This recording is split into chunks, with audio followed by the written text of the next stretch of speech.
안녕하세요. 안전한 투자로 편안한 노후 준비 중경투 TV입니다. 네, 6월 13일 월요일입니다. 비트코인 27,000달러, 이더리움 1,400달러, 마이너스 5.5%고, 에이다 마이너스 10%, 솔라나, 도지 마이너스 8% 등 전체 코인들 하락폭이 매우 큽니다. 오른쪽 상단 하락 지속된다. 꼬시기 이후 하락 조심하셔라. 6월 1일 시작하면서부터 계속해서 주요 방향성 올려두고 있습니다. 오른쪽 상단 메인 방향성을 보시고 중경투가 어떤 이야기를 하고 이 호재가 코인 가격에 긍정적일지 부정적일지 판단을 하시면 됩니다. 단기적으로 비트코인이 24시간 시장이 열려있고 올랐다 내렸다 반복은 하지만 결국 글로벌 거시경제 영향 받는 고위험 투자 상품이기 때문에 주요 방향성 글로벌 경제 움직임에 따라서 방향성은 정해져 있다 볼 수가 있고요. 미국 금리 인상 양적 긴축 가는데 미국 국채 대형 우량주도 아닌 코인이 크게 상승한다는 것은 가능성이 비교적 낮을 수가 있죠. 미국 주식 나스닥 안 열리는 주말 동안 비트코인 26,800달러까지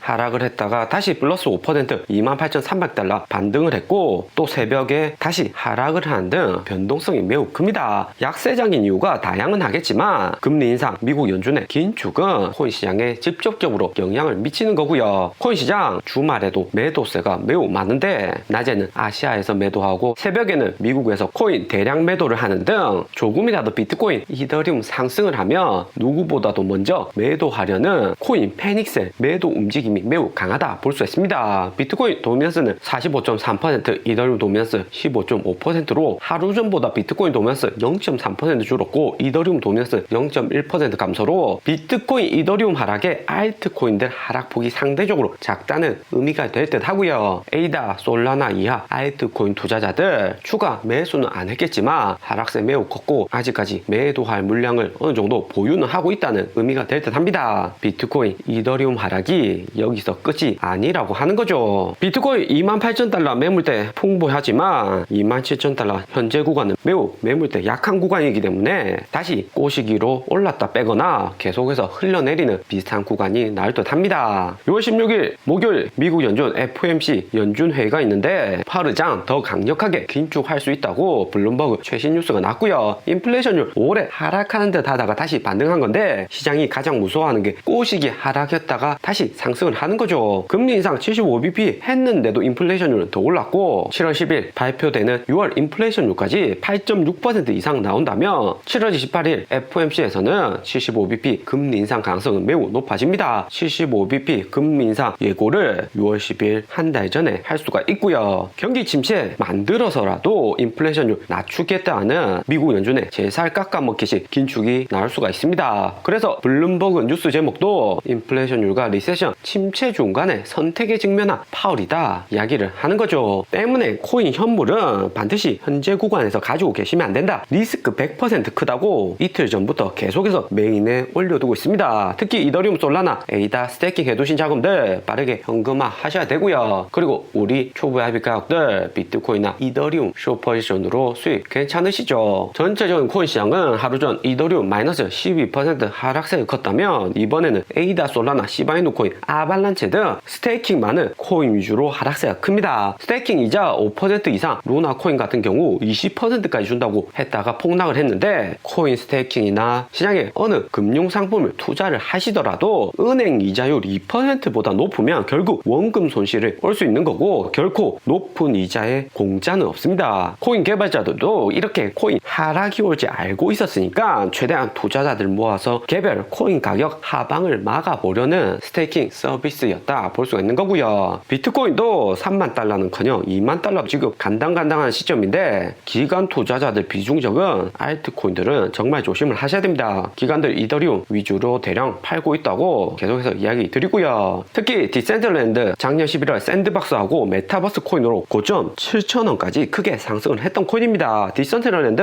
2020년 코로나 전에는 100원 이하 50원 하던 코인이었고요. 50원 하는 코인이 7,000원까지 100배 넘게 상승했으니까 코인 시장 버블의 끝을 볼 수가 있다, 알 수가 있죠. 최근 1000원까지 하락했는데 코로나 전 50원이었던 것만 봐도 아직까지 바닥 근처도 안 왔다 볼 수 있습니다. 비트코인, 이더리움 위주로 하락 오고는 있지만 알트코인까지 더 빠져야 바닥이다 볼 수 있는 거고요. 대신에 디센트럴랜드 2020년 저점까지 하락을 온다면 장기로는 소액 정도 담아볼 만한 코인이다 볼 수 있습니다. 단기로는 미국 금리 인상 긴축에 영향을 받겠지만 장기로는 메타버스 NFT 코인들은 관심 정도는 가져볼 만한 코인이죠. 대신에 디센트럴랜드 최저점에 매수를 하신다고 해도 1년 이상 홀딩하실 필요가 있습니다. 비트코인 일요일에 26,800달러까지 하락했다가 다시 선물 숏포지션 청산으로 28,300달러까지 반등 왔다가 다시 하락을 했는데 최근 같은 장에서는 조금이라도 더 오르면 고래들 매도를 하려고 하기 때문에 거래소들은 고배율 숏셀러들 청산시키기 위해서 시장가로 코인을 매수하는 움직임이 나올 수가 있고요. 때문에 코인 숏포지션 선물 투자하시라도 반드시 저배율로 투자를 하신다 생각을 하셔야 됩니다. 코인 3년 이상 고수들 많은 바이낸스에서는 비트코인 단기 반등 움직임에 0.2빌리언 청산이 되었습니다. 청산으로 반등은 왔지만 고래들 매도세가 여전히 크기 때문에 다시 하락으로 움직이는 추세이고요. 절대로 반등 왔다고 롱포지션으로 갈아타거나 코인 현물 매수하는 것은 리스크가 매우 크다 볼 수 있습니다. 비트코인 28,000달러 아래 하락 이후 고래들 움직임은 크게 변동은 없고요. 지난주 32,000달러, 31,000달러 반등에 2000년부터 지금까지 2년 중에서 가장 많은 고래들이 비트코인 매도를 했습니다. 중경투가 시장 분석도 많이 하지만 가장 많이 참고하는 지표가 고래들 움직임하고 데이터 수치 위주로 코인 시장을 바라보고 있고요. 자산 1조 이상 보유한 고래들이 코인 가격 상승하는데 이렇게 높은 비율로 매도를 하지 않습니다. 코인은 고래들 주식으로 치면 대주주들이 사고 판지 실시간으로 알 수가 있기 때문에 비트코인만은 주식보다 투명하다 볼 수가 있고요. 알트코인은 조금 다릅니다. 주식 중에서 소형주들 장외 시장에서 대주주들 대량 매도하고 다음날 장 열리기 전까지는 개인들은 알 수가 없습니다. 그러다가 대주주 대량 매도 뉴스 나오면 그제서야 주가는 폭락을 하는 거죠. 고래들하고 기관들 추가 움직임은 수요일 기간 매매 현황을 다시 보는 게 중요할 듯 하고요. 기관들 2주 연속 비트코인만 매수를 했는데 글로벌 거시 환경에 따른 합리적인 투자였다 생각이 듭니다. 최근 한 달간 기관들 루나 사태로 비트코인 26,000달러에서 대량 매수했고 그 다음 주 32,000달러 반등의 현금화 그리고 미국 인플레이션율 6월 10일 발표되기 2주 전 28,000달러, 29,000달러에서 비트코인 매수를 작은 비중으로 했습니다. 미국 인플레이션율이 8.6% 시장 예측치보다 더 높게 나서 비트코인 하락을 한 거지 8%, 7.9% 이렇게 나왔다면 비트코인 포함 알트코인 반등이 클 수가 있기 때문에 기관들 소량으로 어느 정도는 투자를 했다 볼 수가 있는 거고요. 인플레이션율 높게 나오고 최근 같은 하락장에 다시 많이 매도를 했을 거다 생각이 듭니다. 6월에는 기관들이 지속적으로 바닥 나오기 전까지는 코인 매도가 이어질 듯 하고요. 그리고 비트코인 바닥이 얼마냐 어디까지 하락을 할 것인가 전문가들 사이에서도 의견이 많이 나눠지고 있습니다. 2017년 12월 고점이 2만 달러가 메인 지지선이다 아니면 2만 달러 아래까지 하락이 나올 수 있다 이야기가 나오고 있고요. 나스닥 주식으로 치면 경기 침체 코로나 팬데믹 전 2020년 4월 여기 비트코인 4,000달러 이 정도까지 하락이 오는 거 아닌가 생각하시는 분도 있는데 그 정도까지는 하락은 쉽지 않습니다. 코인 채굴 원가를 보시면 대규모 비트코인 채굴자들 비트코인 한 개 채굴하기 위해서 드는 원가는 24,600달러이고요. 채굴 난이도 해시 레이트에 따라서 코인 채굴 가격 변동성은 크지만 전기세, 인건비, 세금 다 합쳐서 24,600달러입니다. 채굴 원가 아래로 코인 가격이 하락을 하면 장기로 봤을 때는 손해는 아니다 볼 수가 있고요. 그런데 중요한 것은 비트코인 채굴 원가는 비트코인 거래량이 다시 떨어지면 해시 레이트 감소로 인해서 다시 하락할 수가 있고요. 작년 중국발 코인 채굴 금지 이후 코인 폭 나오고 채굴 원가는 13,600달러까지 하락을 했습니다. 비트코인 가격은 28,000달러인데 채굴 원가는 거래 가격 절반 아래죠. 최근에도 보면 비트코인, 이더리움, 코인 시장 거래량 줄어들고 중소형 채굴업자들 도산으로 인해서 해시레이트는 감소하는 추세입니다. 2017년 12월 비트코인 2만 달러 고점일 때는 채굴 원가는 4,000달러였고요. 비트코인 가격 하락하면 채굴 원가도 따라서 하락하기 때문에 무작정 최근 채굴 가격인 비트코인 24,000달러에 대량 매수하는 것은 리스크가 크다 볼 수가 있고요. 채굴 원가하고 비트코인 현물 가격이 괴리가 클 때는 코인 매도 타이밍이다. 이 정도는 참고를 할 수가 있습니다. 그리고 비트코인 24,000달러까지 떨어지면 채굴자들 지금 코인 팔아도 오히려 손해이기 때문에 매도하기보다는 홀딩할 가능성이 크다 볼 수 있고요. 대신에 24,000달러 부분까지 하락하기 전까지는 손해가 아니기 때문에 대형 채굴자 위주로 매도할 나타날 가능성 여전히 높다 볼 수가 있습니다. 오늘의 영상은 여기까지입니다. 좀 더 디테일한 투자 정보가 필요하신 분들은 커뮤니티로도 자료가 공유되니까 멤버십 가입과 구독 부탁드립니다. 감사합니다.